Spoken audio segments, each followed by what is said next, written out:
Hello again, and welcome to Biblical Theology Today. I want to continue our look at cherubs in the Bible. And if we go to the last verse in Genesis 3, we see God causing the cherubs to dwell from the east to the Garden of Eden.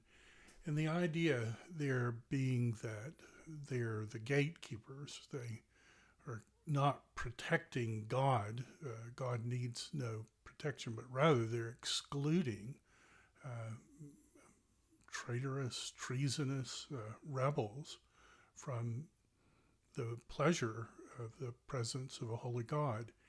And the whole Bible is, the meta narrative is geared towards solving the problem of getting people back to the Garden of Eden in a way where they can live with a holy God. So just wanted to look at a few things today as we go through this meta-narrative study.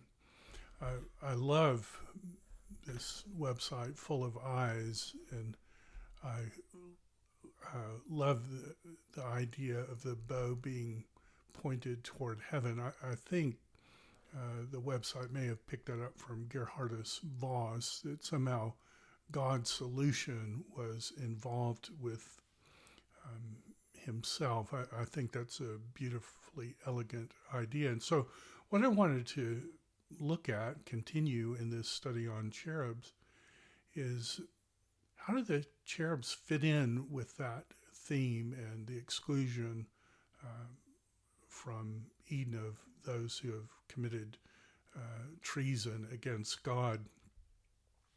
What we're going to look at today is the idea of Jesus as the new tabernacle. And what we saw last time was that there are a lot of cherubs in the tabernacle. And so how do the cherubs relate to Jesus?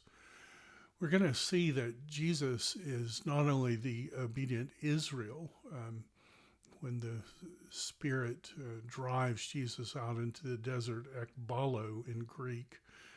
It's interesting that that's the word of Adam being driven out of the Garden of Eden from pleasures of God, being driven out because he chose to reject the rule of God. And Israel, in many ways, is kind of a new Adam. Let my firstborn go. Adam is functioning in that place at the beginning. And so Israel is kind of repeating what Adam is doing.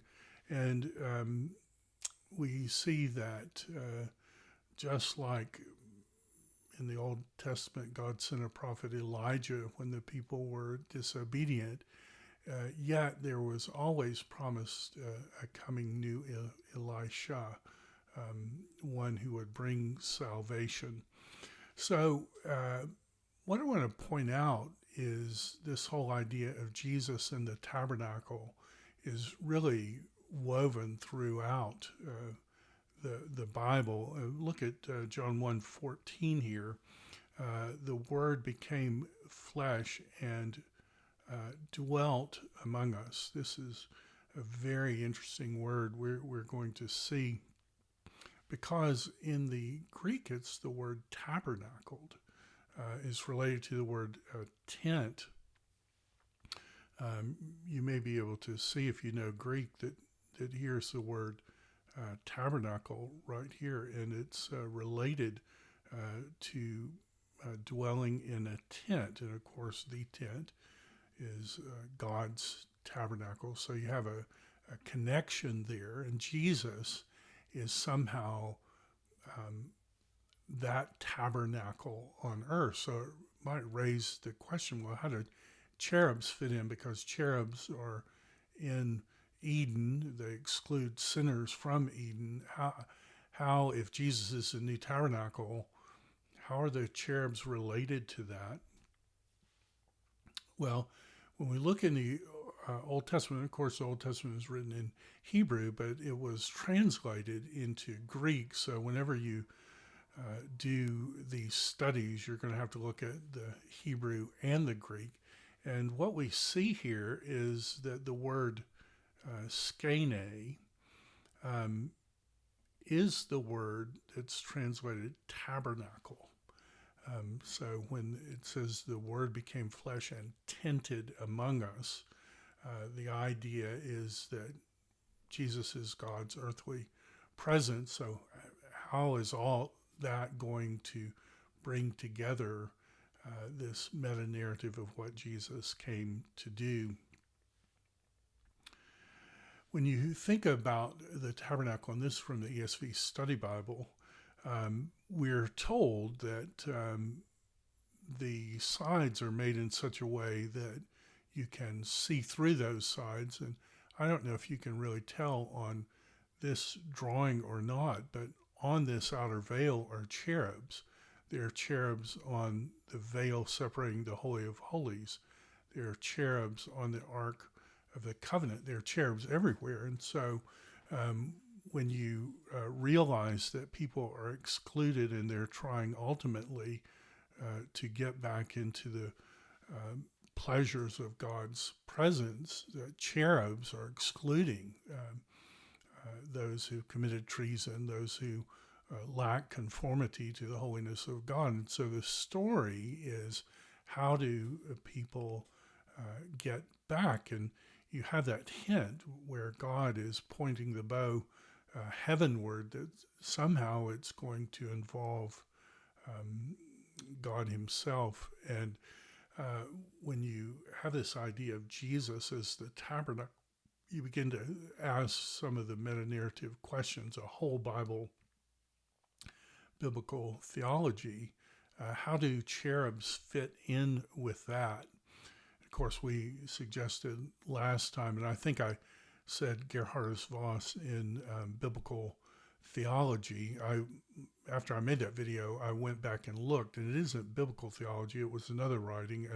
I'm going to have it in the notes. You can look it up for yourself there. But the whole idea of Jesus, when he brings Mary Magdalene in and the two angels are there, perhaps that's mimicking this Holy of Holies, sinners being brought back in to the Eden of God's presence. The first man, Adam, came to a garden and turned it into a tomb. The God-man, having been made not from dirt, but having come from heaven, the God-man becomes the last Adam, and in the process, he obeys God, and he earns the right to be in God's presence. Ultimately, Jesus is the high priest, and he's ushering sinners back into the presence of God. We see all this is connected with cherubs. Jesus said of himself that something greater than the temple is here. He's speaking of himself. Of course, the temple housed the very earthly presence of God, God in his eminence, if you will, in the temple. And Jesus is saying, I'm greater than that. Well, how can Jesus be greater than that unless he is God himself, God on earth? In the Old Testament, in Revelation 21, it says the dwelling place of God is with man. A couple of interesting things about this verse in Greek. One is that John is using that same word from John 1, the same root. The word became flesh and skenaod among us, as skenosin, I think it's there. But notice here at the end, at the eschatological consummation, it's God will pitch this skene with his people, this translated here, dwelling place, but you could even do it tabernacle. Another interesting thing is, at least as far as I know, over and over in the Old Testament, it's and they will be my people, singular, But here, this last use of it in biblical theology, it says, and they will be my peoples, plural. The verb is plural, and the word people, um, it's a little obscured here. I wonder if the footnote might explain that, but it is plural. So by the time it's all over, you have people back in the Garden of Eden. It isn't just one, vanilla, plain, just one people. Everyone looks the same. No, it's peoples. It's people groups. Every tribe, nation, tongue, bringing all the riches. There's nothing uncommon, nothing common in New Jerusalem. It's all unique and it's all special, and it's what God would have given at the very beginning if man could just bring himself to obey. Jesus is the new Joshua. I remember when I was a small child, and I appreciate my Sunday school teacher. I think I was maybe 10 years old, Avondale First Baptist Church there, right outside of Atlanta. And the faithful Sunday school teacher pointed out that the word Jesus and the word Joshua are connected in the Bible. And I was intrigued by that. Even I don't think I was a believer at that point, but I was intrigued by that connection. Notice that you can see here for if Jesus, and you can see that's translated Joshua, and you can see Jesus here. The word Jesus is the word Joshua. Now, all kinds of things we can do with that in terms of connection. But what about cherubs? Well, is it too much of a reach to say that Joshua expelling the Canaanites from the land flowing with milk and honey, that Joshua and Israel in that case is kind of mimicking what the cherubs do to Adam and Eve? They're kicking the traitorous people out, kicking out those people who don't conform to the holiness of God. Well, it's interesting that Jesus is coming as the new Joshua. So how does that all fit in? Well, it's interesting. The cherubs kick Adam and Eve out of the Garden of Eden. God clothes them first. Perhaps on another occasion we'll see that that word, and he clothed them, when you look at the Greek translation, in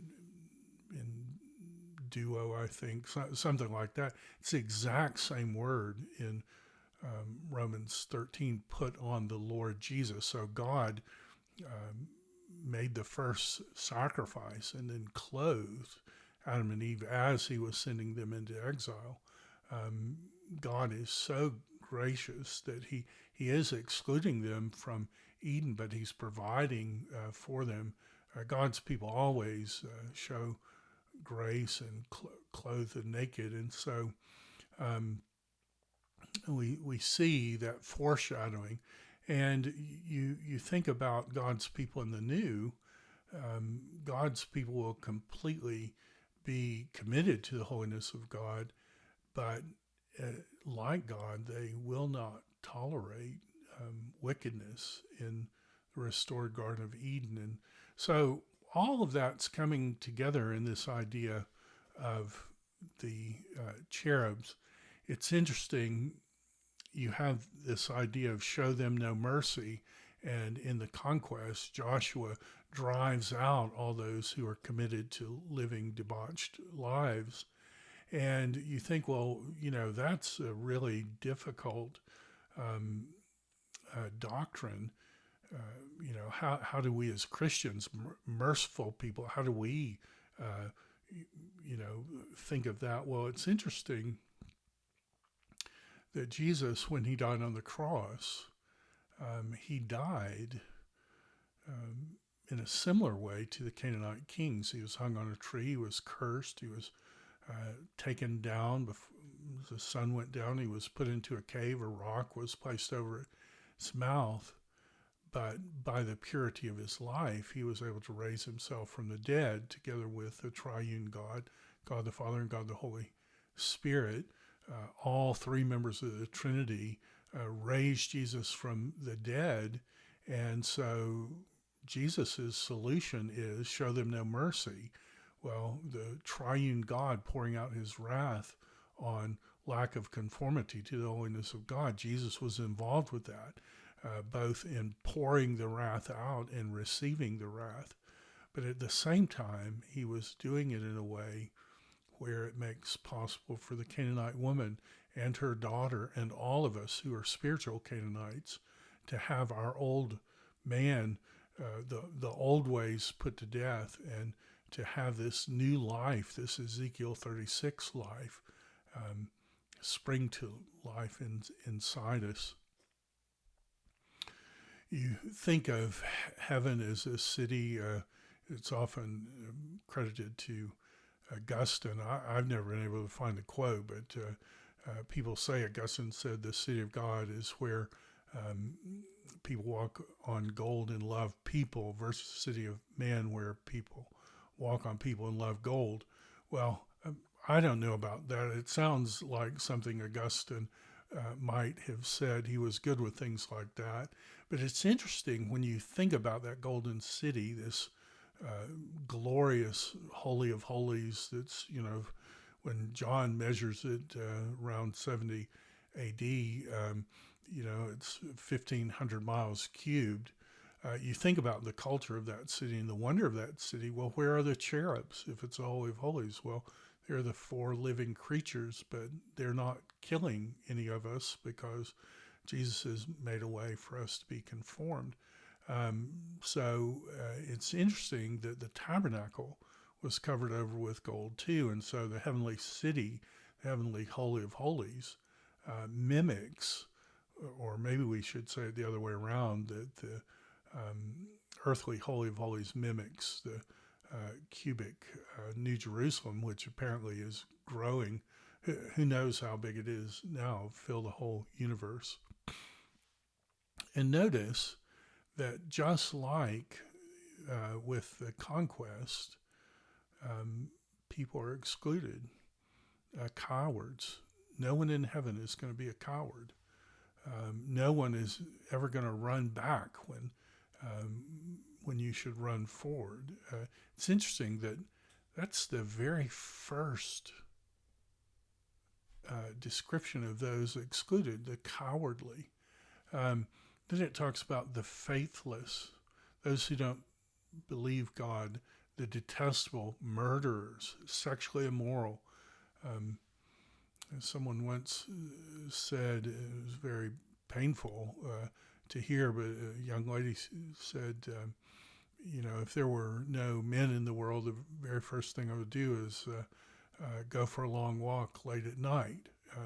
And I heard that and I was so saddened because that's true. I mean, there are predators out there. Well, guess where there are no predators?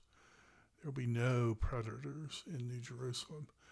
Everybody's going to have a door unlocked. Everyone is going to believe what people say. No cowards, no murderers, no sorcerers. Interesting word in Greek, if I remember it right, pharmakos. It's related to witchcraft, but it's the word drug. So it's like witchcraft that use drugs. No idolaters, and every person who's a liar. There isn't going to be anybody in heaven who makes a false claim. Oh, I believe this. I'm such and such. And then, behind the scenes, it's some kind of completely different thing. Nobody like that in heaven. And it says, in fact, their portion is going to be in the lake of fire. Just like God showed grace to Pharaoh. And finally, he was all about throwing people into the Nile River and watching them die. And God had enough and said, okay, you're not going to respond to grace. Well, I'm going to have you throw yourself. And we'll talk about it sometimes, but in Hebrew it says the sea of reeds, Yam Suf, and puzzled many interpreters. But it's like, okay, you want to throw people in the reeds like made Moses' mom throw Moses in the Nile River among the reeds. She built a little ark first, so she was a wise woman. Um,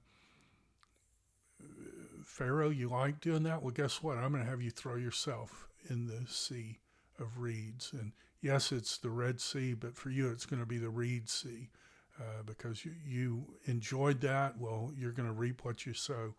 Well, that's exactly what will happen to all those who hear the gracious offer and refuse and rather be their own king.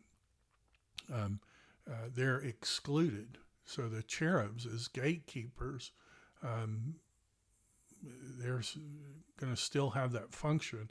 It is interesting to me that Jesus hands the keys over to Peter, not to Peter and his subsequent, fill the shoes, not that, but to Peter and the apostles and the doctrine that they fully, completely spelled out in the New Testament. They're the ones who decide who gets in and who doesn't. They're the gatekeepers. And Peter's a sinner. Peter knows how to show compassion to sinners, but Peter also knows that there are wicked people. There are people like, can't remember, it's not Ananias and Sapphira. Maybe it is Ananias and Sapphira who, try to sneak in and falsely be among the people of God. No people like that. Peter knows how to show grace, but Peter knows how to be the gatekeeper and keep those out who don't need to be with God's people. That's what we see here. It's interesting that Matthew says she will bear a son, you will call his name Jesus, the whole Joshua. Why? Because he will save his people from their sins. The New Testament is letting us know it isn't the Canaanites that we need to worry about. It's the Canaanites that live in our heart because that's the real problem, and that's the real one that needs to be gotten out. Well, that's a little bit of what I have for you today. Appreciate your comments below and look forward to talking to you next time.